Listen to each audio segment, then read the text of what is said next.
Important discussion about nutrition, education, and our kids' health. It's a big deal. Just yesterday, the state legislature passed SB 1133. It's known as the Ready to Learn, Ready for Health Act.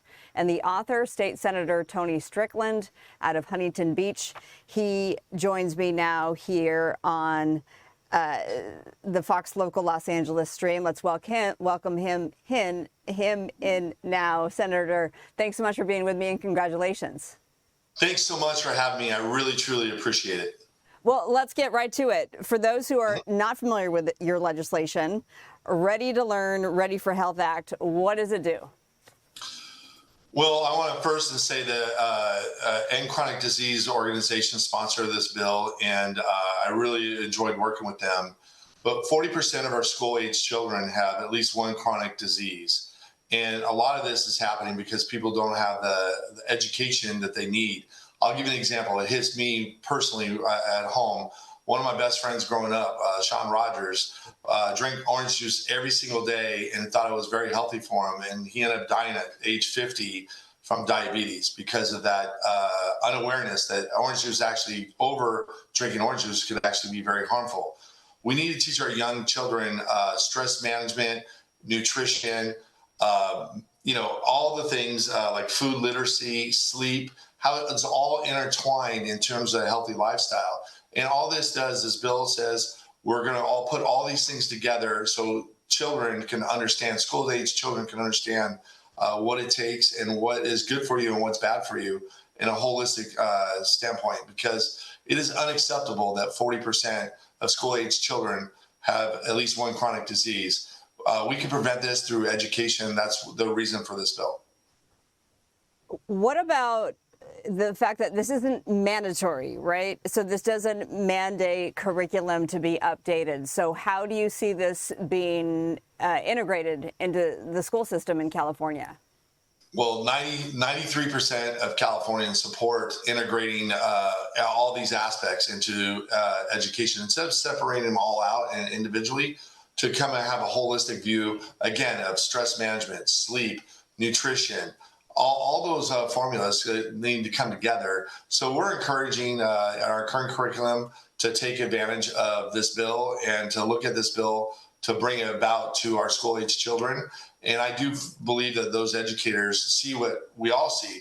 We want to end chronic disease, and this is something that's actually new that didn't happen a generation ago. Obesity is way up, and physical activity is another portion of this bill to talk about physical activity. But obesity is way up this generation versus previous generations. And again, nutritional education, stress management, is 93% of Californians support my bill and my initiative. And so hopefully we get this passed by the governor and he signs it, and we get it into our kids to prevent chronic disease for our school-age children.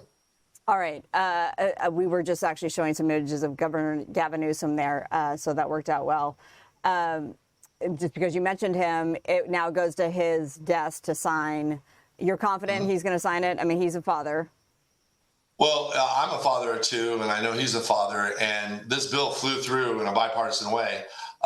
Democrats and Republicans overwhelmingly supported my bill, and I'm very appreciative of my colleagues, my 120 colleagues that supported this bill, and I'm hopeful that the governor signs this and gets into real education for our kids so they can have a better lifestyle and a better health moving forward.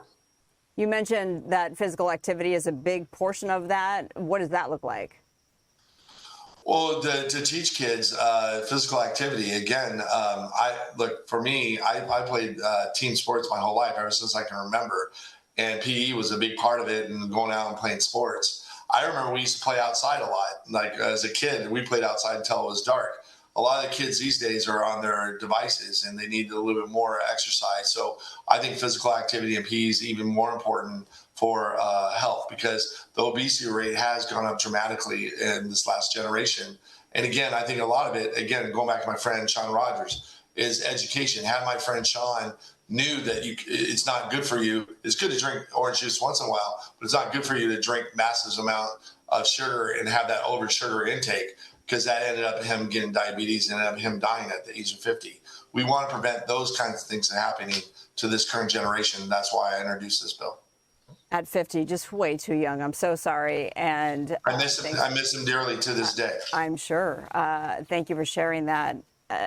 And obviously, he inspired this in you. I mean, you mentioned, yes, you are a father, but to die at 50 of diabetes. Well, and the organization End Chronic Disease came and talked to me. We have good relationships, and they know where I stand on healthy living. I played college basketball, semi-pro basketball.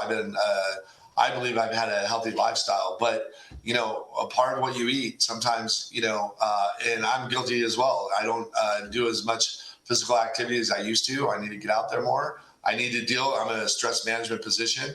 So all of us need to realize this. But when we talk about our kids and 40% of kids having at least one chronic disease, we need to prevent that from happening. Yeah, I've actually had the honor of interviewing the CEO of End Chronic Disease, who co-authored this bill with you. Is that right? Yes, they authored it and sponsored it, and it's been a privilege to work with them. And I'm hoping to work with them in the future on other items that can keep us healthy as Californians. You've touched on this, but I just want to reiterate it because it's worth underscoring the fact that more than 40% of school-age children have at least one chronic health condition. 40%, I mean, we're talking almost half of school-age children. Now that this will go into law as of January 1, 2027, how will you be able to measure its success? Well, that's the other thing is we're going to follow up to make sure that we're going to hopeful that the education community brings this together and implements this. So we'll follow up. Right now, I'm focused on making sure that the governor signs this. So I'm encouraging everybody who's watching this, call the governor's office, ask him to sign it. And again, this flew out. This is not a partisan issue. Very few issues are over 90% supportive. And I commend my colleagues both in the Assembly and the Senate, the Democrat and Republican side, for voting for this. And I'm encouraged and I'm hopeful that the governor signs it and that we actually make a difference and make an impact in the future of kids' lives.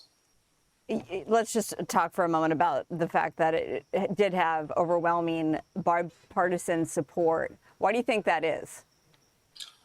There's very few issues out there that have over 93% support. I think my colleagues realize, and I think everybody realizes, education is very important in terms of nutrition. When we have a stat like 40% of our school-age children have a chronic disease, my colleagues got elected because they want to make a difference. Whether you're a Republican or Democrat, it doesn't matter. Everybody who got elected wants to get up there and try to make a difference. And we can actually make a difference if we educate our kids on the holistic part of your health. And that, again, goes back to, are you on your device too much? Are you getting enough exercise? Are you getting enough sleep? Do you have too much stress? Are you eating healthy foods? And again, nutrition, a lot of people think that some things might be healthy and not realize that they're not. And so looking at it from a holistic approach is very important, because I believe when the kids get educated, they're not going to be perfect, but we will drop that stat out dramatically by this bill passing. Yeah, and a lot of times the parents will learn from the kids too. Correct. So it can be that rotating door, which is what I'm sure that's what you want to happen. Well, let me ask you that then. So come January 1, SB 1133, the Ready to Learn, Ready for Health Act goes into law. Will school-age children, is this K through 12? I think you touched on that. Yes. But can you just clarify that? And then also, will they notice anything different in the next school year? I don't know about the next school year, but it then goes to our education community to implement this holistic approach to health. And I do believe they're going to incorporate it. And then we're going to start seeing a difference probably end of 27, early 28. But again, it's time to get started and start pushing back on this crisis that's happening to our children right now. And so again, I got elected to try to make a difference. And I'm a father of two. And again, as I said, I had a friend that had this situation happen to him. So I'm honored, and hopefully the governor signs it to make a difference and be a small impact for a better future, a better tomorrow for the California children. How old are your kids? Well, my son just graduated high school. I'm 6'5". We call him Tiny Tony. People don't call him Tiny anymore. He's like 6'3". And then my girl, Ruby, is now a junior in college. Oh. And it seems like they grew up way too fast. And a father of two. Again, my hope is that your kids and my kids have a better education and a better understanding of their health. And so they're able to live long, prosperous life. And hopefully we increase that life expectancy by educating our kids at an early age, the healthy choices of their life.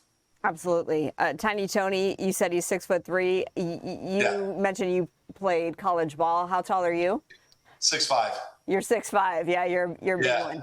You're a big guy.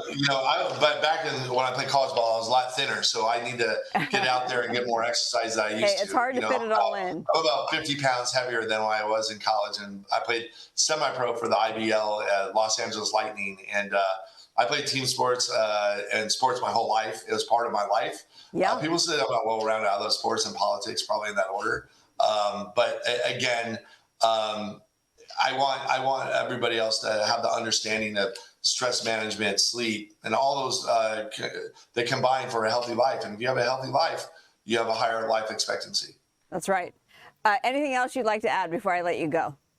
I just appreciate the opportunity of you having me on. Sure. And again, I want to publicly thank the End Chronic Disease Organization. It has been a privilege working with them, and I'm hoping to work with them in the future on other items so we can make Californians and our kids and everybody more healthy moving forward. All right. Well said. Really appreciate you hopping on the Fox Local Los Angeles stream with me. He is Republican State Senator Tony Strickland out of Huntington Beach, author of a new bill that was just passed, Ready to Learn, Ready for Health Act. When do we expect the governor's signature? I'll be looking every day. Hopefully we get that signature. And again, I'm confident that he'll sign it because, as you said, he's a father as well. And I do believe that he'll end up signing this legislation. Okay, we'll keep a watch and update our viewers accordingly. State Senator Strickland, thank you. Have a great weekend, and thanks for all you do. Thanks for having me. I really appreciate it. Have a great day and a great weekend. All right, you too.